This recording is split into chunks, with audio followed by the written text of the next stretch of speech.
with the Philadelphia 76ers, I'm Hmm. really glad. I'm really glad that fans are like starting to get on Ben Simmons' side because for a long time I was angry at Ben Simmons. I did not like the guy.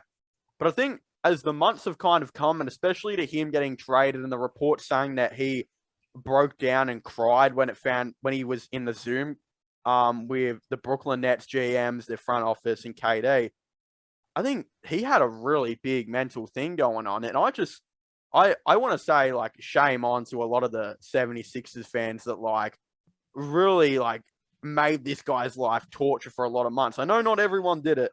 Not everyone did it. But I think something got brought up the other day, which I thought was really interesting. In 2000 and I think it was the 19 play. Oh no, it was the 2020 playoffs, right? If you remember, um, Ben Simmons I think got hurt, and Joel Embiid was like the main guy for the playoffs, and he played absolutely terrible. I think it was that series. Like he was really bad, right? And then Ben Simmons came back, basically told him everything was going to be all right, all of this stuff. Then he rolled over to the next playoffs. Ben Simmons played really bad, and it just didn't seem like Joel Embiid cared. None of the 76ers players were really on Simmons' side. It seemed like they were on the 76ers side for booing him, this and that. And now you've got Ben Simmons in Brooklyn and James Harden in Philadelphia. And I want to ask you, who won the trade? And are you like happy that Simmons is in Brooklyn? And who do you think like was in the wrong? Do you think Joel Embiid's in the wrong? Are the fans in the wrong? What's going on with that whole situation?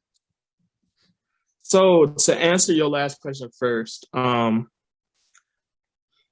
honestly, I as much as I even throughout the process, I really was all in with Ben. I don't think any side is wrong, Mm, and the reason why, even though I do think they simply didn't care about him actually having mental problems, I do think a lot of that frustration was already stacked up because they just didn't believe he had mental problems based off of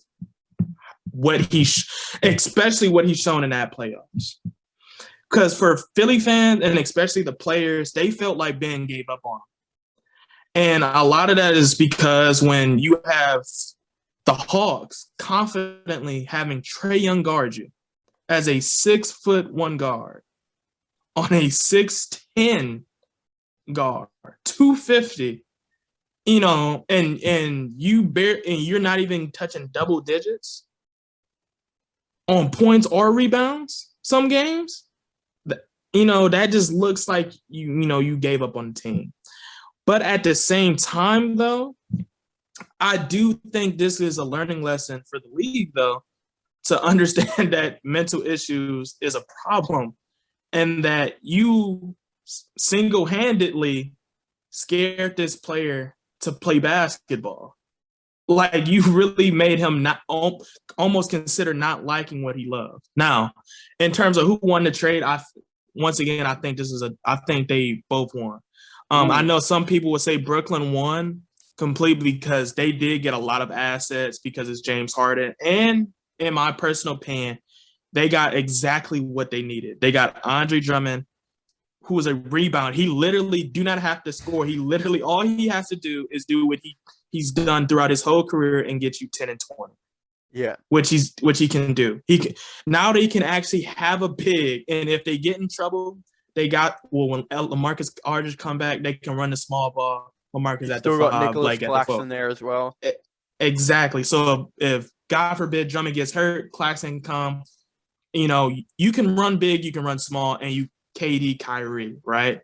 Then you added another shooter in Seth Curry, which now you can space out. You can really play that small ball 5 out now, Yeah. right? If KD's at the power forward, and then God forbid Joe Harris comes back, right?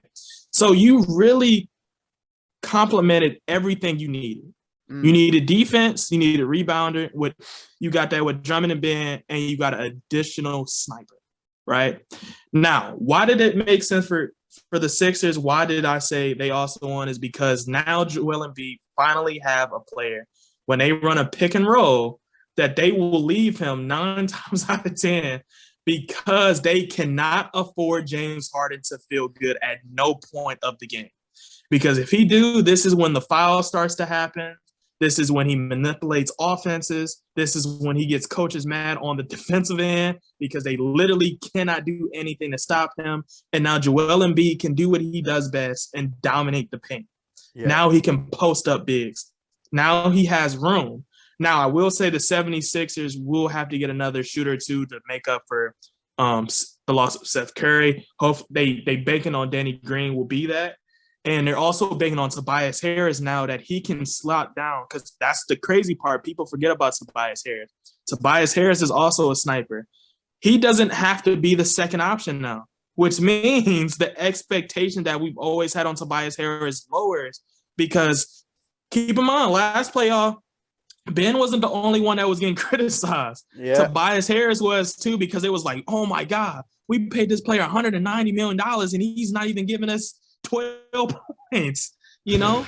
So now Tobias Harris can, oh my God, when they collapse on Joel Embiid and what James Harden does best, he collapses defenses and he kicks it out, and now Tobias Harris can get the corner and wing shot. You just gotta hope though that Tobias Harris stays. Like, he gets more consistent because his shot is so streaky. I don't even know what he's averaging, but I'm pretty sure it's like 34% or something, really low from three this year. I don't even know. I could be wrong. I should probably actually fact check this, but I don't think his stats are really that great. I do think he needs the lift, but in saying that, I think James Harden is gonna give him that lift. I'm gonna look it up too. Yeah, but 34%. Yeah. So I was right on the money. I don't think Tobias Harris is overpaid. I don't think you can say that. If people are saying that Andrew Wiggins is not necessarily overpaid now, is Tobias Harris that much overpaid? Like, I know Wiggins was a all-star if you put starter, it that but way. let's be honest here. He's what? Am I not allowed to say that I don't think Wiggins was an all-star starter? Yeah, that's not allowed here, because he had no business being an all-star starter. Warriors fans will absolutely crucify me for saying that. Hey, I agree. Wiggins should have been an all-star. Shoot, what I said, Andrew Wiggins had no business being an all-star starter over Luka Doncic. Is imposterous. Bro, Andrew Wiggins got benched in the All-Star game. Did you see that? He barely got played. They barely played Andrew Wiggins. Because he shouldn't. Because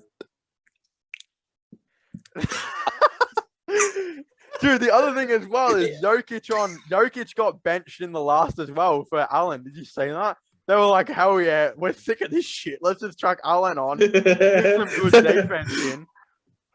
Bro, that was so good as a Cavs fan. It felt like Allen was a legitimate starter, and he just wasn't. I don't know. We might be pissing off some Warriors fans here. What the hell were we even talking about, bro? Tobias Harris being overpaid. Oh, Tobias, yeah. Look, I know Tobias Harris will probably be on like 36 million soon, which is definitely overpaid. But if you were to whack me with Tobias Harris making 31 to 33 million, it's not bad. I mean, I'm not even saying Kevin Love is extremely overpaid anymore. Look, Love should be on about 20 million, 15 million a year, but it passes now, dude. It passes with all these teams going over the luxury tax now. I feel like Tobias Harris, you're right though. Like, if he starts being accurate and gets that 3-point jumper going, there's no reason why, and especially if he can get his consistent mid-range going again, which I think he had Clippers season and early 76ers run. Dude, the team's going to be really good. I just don't know if they'll be fully healthy this year. Harden's still got a bit of issues. Yeah. I guess we'll have to see for the playoffs. But I reckon Brooklyn did get the little bit of the... I think they became further ahead of the 76ers. Like, you bring in Drummond, excellent rebounder. That's all he's got to do. And just stand there and be a big boy and defend the interior.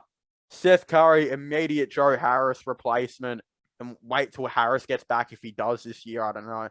But then Ben Simmons, dude, the thing that this team lacked, I think, was perimeter defense at some stages. Like, Bruce Brown could cover that. But the other thing was just defense as, through the height. Blake Griffin's not a good defender. Aldridge is not a good defender. Claxton is... Depends which Claxton you're getting. Now you got Simmons that can come and run the power forward, and then you move KD back to his natural small forward. and Drummond there as well, who's I think a better defender than all three of the big men that they had. You're bringing in some good talent right there, and 2 first-round picks they can use to trade every now and then. I think it's a really interesting team, and they don't really have, like, in free agency, if they re-sign Kyrie Irving and re-sign Bruce Brown and Andre Drummond, you got like a solidified team for the next 3+ years, right? So yeah. Through the wastelands, through the highways, and